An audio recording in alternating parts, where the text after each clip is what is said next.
As I travel around the world, one of the things that people most talk about is how busy they are. It's as though we don't have 24 hours anymore in the day. Everyone is busy. Everyone is tired at the end of the day.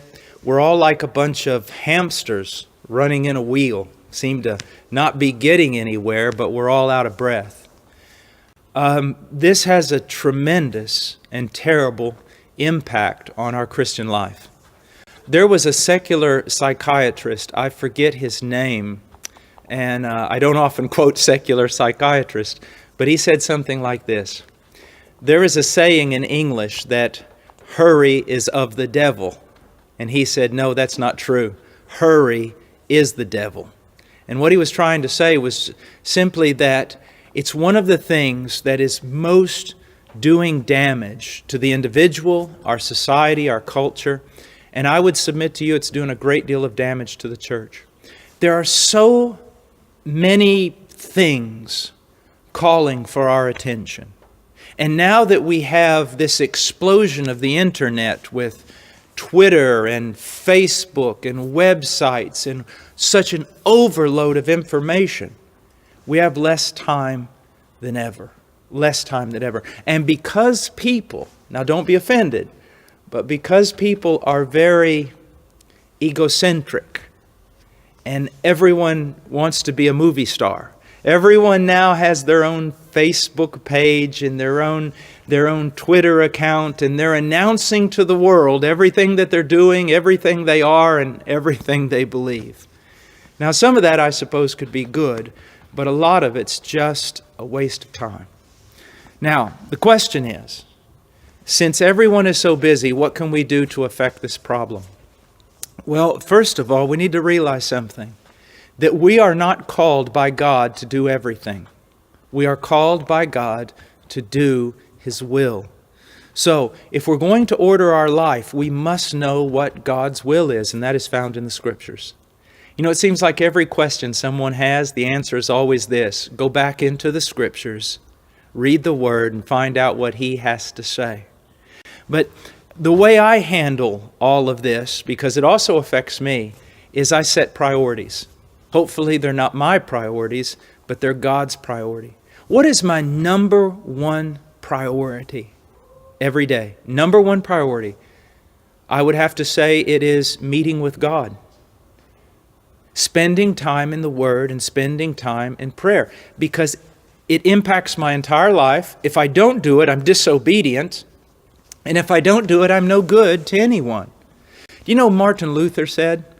He said one time, he goes, I am so busy today that if I do not pray 3 hours, I'm never going to get everything done. Now, you see how different his attitude was? We say, we're so busy today we can't pray. He said he was so busy he had to pray so that God would give him help and order his day and help him to get everything done. So the first thing is meeting with God in His Word and in prayer. The next thing that is important, that is a priority, are the relationships that God has given me. My highest relationship on this planet is with a woman, my wife. I must make sure that I'm fulfilling my duties, relational duties, friendship, communication with my wife. After that, my greatest and most important task as a father, and especially since we homeschool, is to pour my life into my children.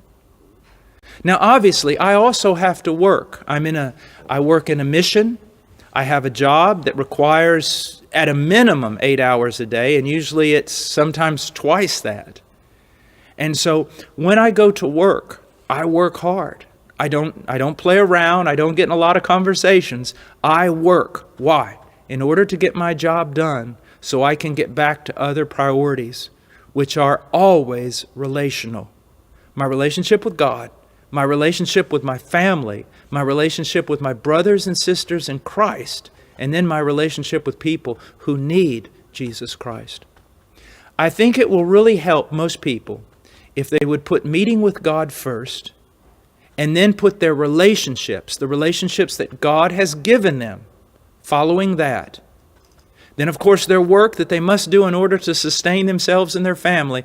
And if there's no time left, then instead of cutting out time with God, cut out your Facebook, cut out your Twitter account, cut out being on the web all the time, or on the telephone all the time, or texting all the time. Those things simply are not necessary. They simply are not. Here's something that I would like you to think about. God created us for a relationship with Him, but also horizontal relationships with others. On the day that I am about to die, and I'm laying on my deathbed, I will have many regrets if I have neglected the relationships that God has given me, especially with family and brothers and sisters in Christ.